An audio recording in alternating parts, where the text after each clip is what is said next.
The day has come where all VCT teams can officially announce their new rosters. The transfer window has opened, which means teams that are picking up players from other teams can announce those players. So that means a lot of news has dropped and been leaked in the last couple of days, and a lot of stuff has been made official. So it's time for us to look at all this news and talk about how these are impacting the teams that are making them. So this is the board we have today. Just like our last Rostermania videos, we have players that are on new teams, we have players that are being dropped / looking for teams, and we have only one player in the rumored section because that's the only significant thing that I could find that wasn't a verbal agreement, which most of them are under the new team section. And we will be starting with the new team section. So starting with two players that are moving on to new ventures, Narrate and Bane have officially been made Sentinels. This was the worst kept secret in the VCT community. Everybody knew that these moves were happening. Narrate was Sentinel's main target early in the offseason. They needed a replacement for Saucy, so Narrate being probably the best initiator on the market, at least one of them, at least one that is willing to play in North America and is from North America. It made a lot of sense for Sentinels to try to pick him up,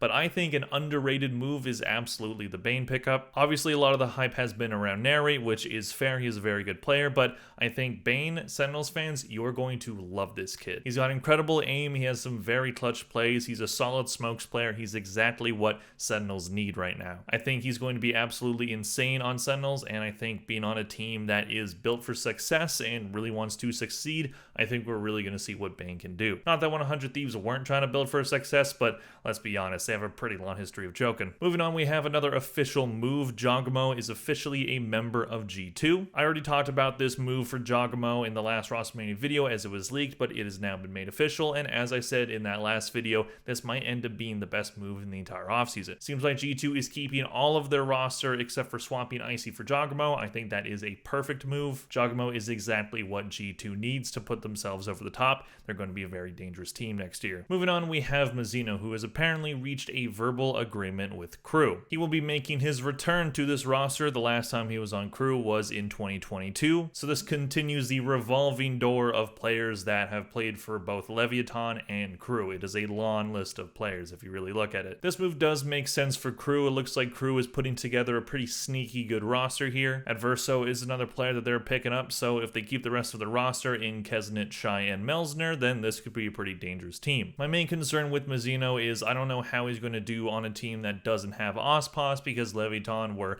heavily reliant on Ospos and his skill. Not that Mazzino wasn't a huge help, because he was, and now he's playing with Kesnit, so maybe it's a similar situation, but either way, we will see what happens. Continuing on in the Americas region, we have Mata with the news that he is apparently going to Energy. This means that more than likely Demon 1 is out of the roster. Mata will be their new duelist player. This move makes a lot of sense. For the past 2 years in Tier 2, Mata has been a very solid player in North America, playing on Shopify Rebellion and then on the MXS when they combine those two rosters. He is a very solid duelist player. He's been waiting for his chance at Tier 1. Unfortunately, it won't be with MXS as they didn't even make it to the Ascension tournament, but that's just how the cookie crumbles. Mata finds himself on a Tier 1 roster with Energy, and I'm pretty excited to see what he can do. Moving on, we have Rossi returning to the Americas region after a brief stint in VCT Pacific. He will be on the C9 roster. Rossi is a pretty solid player. He didn't have the year that he would have wanted for himself on T1, but on a team like C9 that has some really solid talent in Oxy, I could see him thriving here. All depends on what ends up happening with their IGL situation and stuff like that. We'll see what happens with C9. We don't know what the full roster is yet, but either way, Rossi, I feel like, is a pretty decent start. You could do worse than him. Moving on, we have Xander, who has apparently reached a verbal agreement with 100 Thieves. He will be their new smokes player, replacing Bane. Xander is a player that is getting a lot of hype in this offseason, both Sentinels fans and 100 Thieves fans wanting him on their team. And I do understand the hype to a certain extent. He has been a pretty solid player in Tier 2 NA Valorant, but at the same time, Xander's been around for a while. We haven't seen him at the Tier 1 level in quite some time. He was on V1 in the early days of the VCT. So we'll see if Xander ends up being an upgrade on Bane for the 100 Thieves roster. I kind of think Bane is the better player, but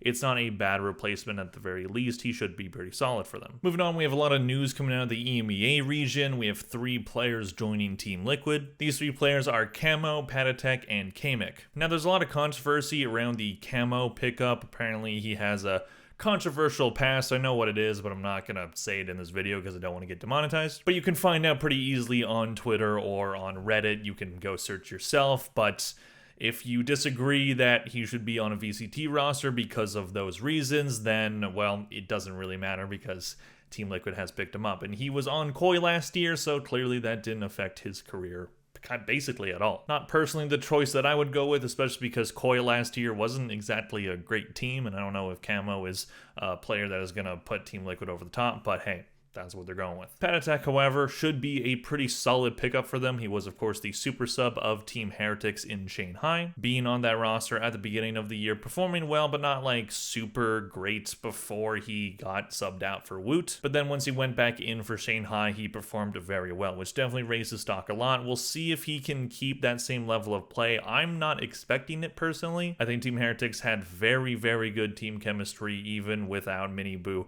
in the roster. I think they knew how to fit Patatek in. That won't necessarily be the case on Team Liquid, but we will see if he can recapture some of that Shanghai magic. And for Kamek, he was a sub before Fnatic in 2023, only played like one match or a couple, so not much to go off of his tier 1 career because there's not a lot of it, but he was in tier 2 Valorant, playing on a team in France called Job Life, so we'll see if he ends up being a good addition for Team Liquid. A lot of teams taking from tier 2 talent makes a lot of sense. Team Liquid is going to have an interesting roster this year. Very curious to see how it turns out for them. Moving on, we have Team Vitality making 2 huge moves for the VCT EMEA League. Durka and Les are apparently joining their team. These are very interesting moves to me because Durka is primarily a duelist player and they have Safe on Team Vitality still, and while he can play other roles and still be good in it, as soon as they put him on Duelist, he won Duelist of the Year for the EMEA League. So now you're bringing in Durka, who is definitely better at Duelist, so you're most certainly going to have Durka there. So what does Safe end up doing? And now you have Les coming in. He'll be playing some Sentinel and probably some Viper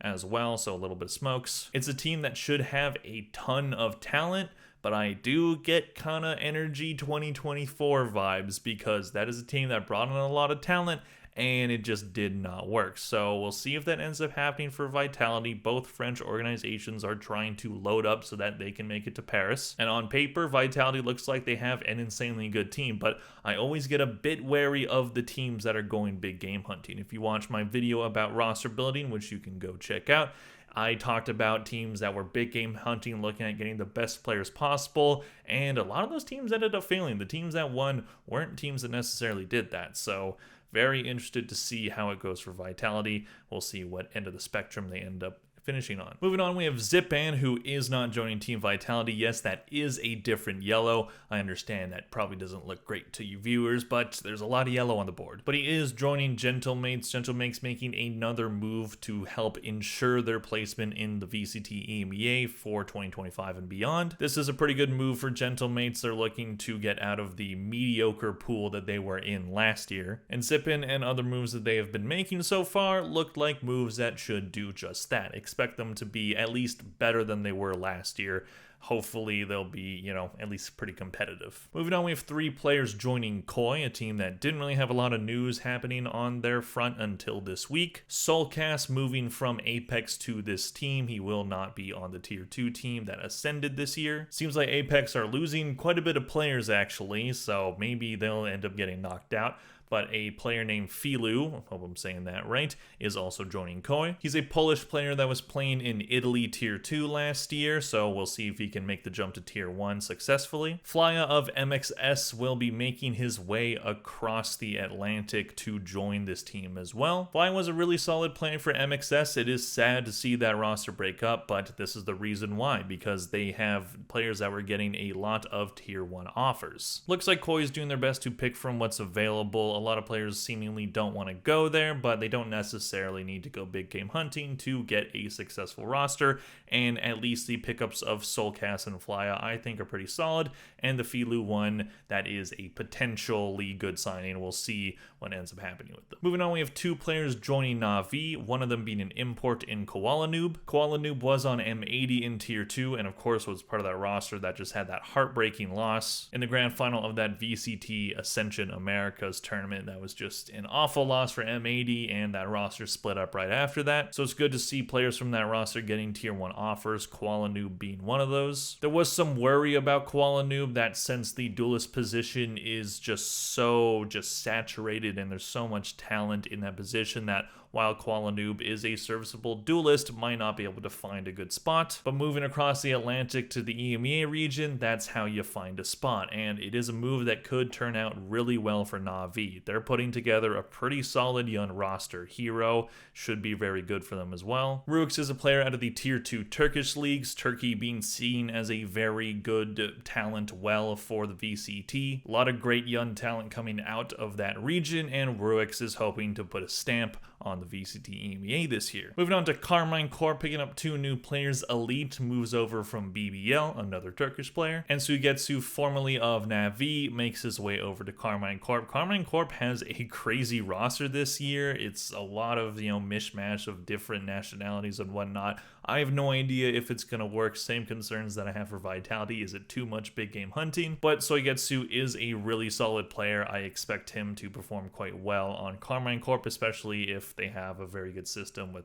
the IGLing that they're going to have from Sadak. So those are all the new team players that I have to talk about. There is other rumors and other players that are, joining teams in like the Pacific and whatnot, but this is all the significant stuff that I wanted to put on the board. There's a lot of news flying around, so I'm going to miss something. Sorry about that, but we are moving on to the dropped/looking for team category. Starting off the list is Rooney. He has retired from Pro Valorant, so he will not be on C9 next year, unless C9 does what they did last year and pick him up about 2 months into the season. They did that, I believe, twice with him, so hey, third time's a charm, right? But that does not seem like that's going to be the case. Rooney retiring from Valorant. He had a pretty decent, but admittedly pretty short career, so it's unfortunate to see him go. I thought he could have a pretty good run back with C9 in 2025, but that will not be happening. So all the best to Rooney. Have fun in retirement, and I hope to see you, doing good in whatever you end up doing. Moving on, we have DRX making some big moves by not bringing back 3 players on their roster. Buzz, their star duelist player, will no longer be on the team. Foxy9 is a free agent as well. He finally made his way as a mainstay on the roster last year, but appears to have not done enough to impress the DRX organization. And one move that surprises me is Bane is not returning to this roster. They only had him for Stage 2 and for Champions, and I thought he did enough to at least show that he should continue to be on this roster. But apparently not. We know they're bringing in a player by the name of Hayumin, who is a young prospect in the Pacific who should be very good for them. But I thought that they would just try to focus on keeping their roster really young with a lot of just like young cracked players, and I thought Bane would be a part of that vision because I thought he was quite good for them. But apparently not. That's just how the cookie crumbles, so that's pretty surprising to me. The Foxy9 one, not surprising. Buzz, definitely surprising. Maybe it was his decision to leave. He has been on that roster for a very long time, so maybe he just felt like it was time for a change. But if this was DRX's decision, that would surprise me because Buzz was pretty good for them last year, being, in my opinion, their best player, at least during Champions. So pretty surprised to see what DRX is doing. They are moving on from their long-standing roster. Mako is the only one left. We'll see who they end up picking up. It's going to be really interesting for this team. So they have officially given up on what they used to have, and that coaching staff's still there. So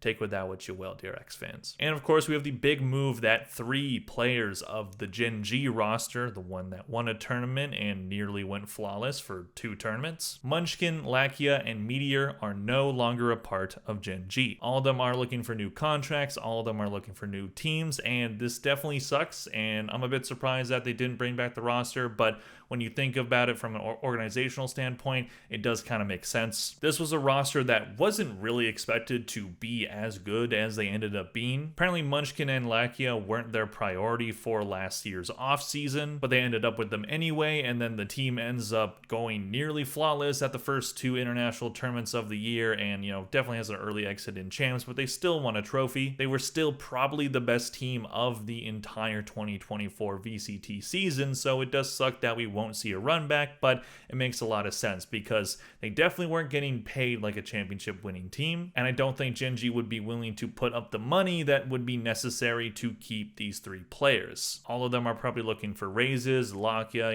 he had a really rough career before joining Gen G, and he's probably looking to capitalize off that. Munchkin has bounced around now, and apparently he's already signed. And Meteor, I believe he was the only player from the 2023 Gen G that stayed on for 2024, so he's been on this roster for quite a long time, but he no longer will be. But Genji is bringing back Texture and Charon, and I think that makes sense because arguably those two guys were their best two players. I think their best two players were probably Texture and Meteor throughout the year, but Charon, it was probably the best rookie of the entire year. At least one that wasn't named Woot, but there's definitely an argument there that he was number one. So Genji still has those two players. As long as they surround the rest of their roster with some very young, good talent, I could see them still having a very good year next year. So ending off with just the one rumored player that we have, Demon One is apparently rumored to be offered a contract by Leviathan. This, of course, is dependent on a lot of different moving parts. Ospos was going to go to Bleed. That is not happening anymore because Bleed is out of the VCT. And there hasn't been any official news that Demon One has accepted this offer from Leviathan. We haven't had news of like a verbal agreement or anything, which a lot of these players have. So we'll see what ends up happening with that. I think the Ospos news has to break first for this to happen. Would definitely be an interesting move for Leviathan, swapping out Ospos for Demon One. You could do worse there, and he would be reuniting with Calm. So we'll see what ends up happening. I am expecting it to happen, but